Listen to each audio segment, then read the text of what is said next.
আসসালামু আলাইকুম। এনকে বার্তা সংবাদে আপনাদেরকে জানাচ্ছি শুভেচ্ছা এবং অভিনন্দন। সাথে রয়েছি আমি মোহাম্মদ সেলিম। থানায় যোগদান করা হয়নি এসআই মিজানের, রাক্ষসে সড়ক অকালে কেড়ে নিল প্রাণ।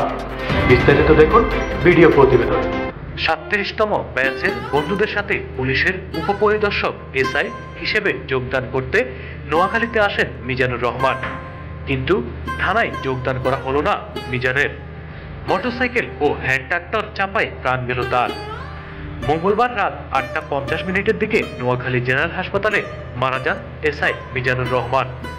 এর আগে সন্ধ্যা 7টার দিকে চৌমুহনী চৌরাস্তা মাইজদি সড়কের চেঙ্গারপোল এলাকায় দুর্ঘটনার শিকার হন তিনি।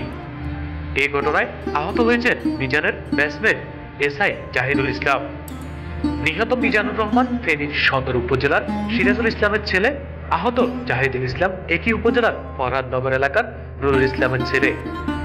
সুদারাম মডেল থানার উপপরিদর্শক এসআই ইউসুফ জানান, মঙ্গলবার নোয়াখালীতে আসেন এসআই মিজানুর রহমান ও জাহিদুল ইসলাম। সুদারাম মডেল থানায় মিজানুর রহমান ও বেগমগঞ্জ মডেল থানায় জাহিদুল ইসলামের যোগদানের কথা ছিল। সন্ধ্যায় মোটরসাইকেল যোগে জাহিদুলকে বেগমগঞ্জ থানায় পৌঁছে দিতে যাচ্ছিলেন মিজান। পথে একলাশপুরের সেঙ্গারপোল এলাকায় পৌঁছলে একটি হ্যান্ড ট্রাক্টর পিছন দিক থেকে এসে তাদের মোটরসাইকেলকে সামনে ধাক্কা দিলে দুইজনই ছিটকে গিয়ে সড়কে পড়ে আহত হন। গুরুতর আহত অবস্থায় তাদের উদ্ধার করে নোয়াখালী জেনারেল হাসপাতালে নিয়ে গেলে চিকিৎসাধীন অবস্থায় মারা যান মিজানুর রহমান। আহত জাহিদুল ইসলামকে উন্নত চিকিৎসার জন্য টাকা পাঠানো হয়েছে। মোহাম্মদ সেলিম, এনকে বার্তা নিউজ ডেস্ক।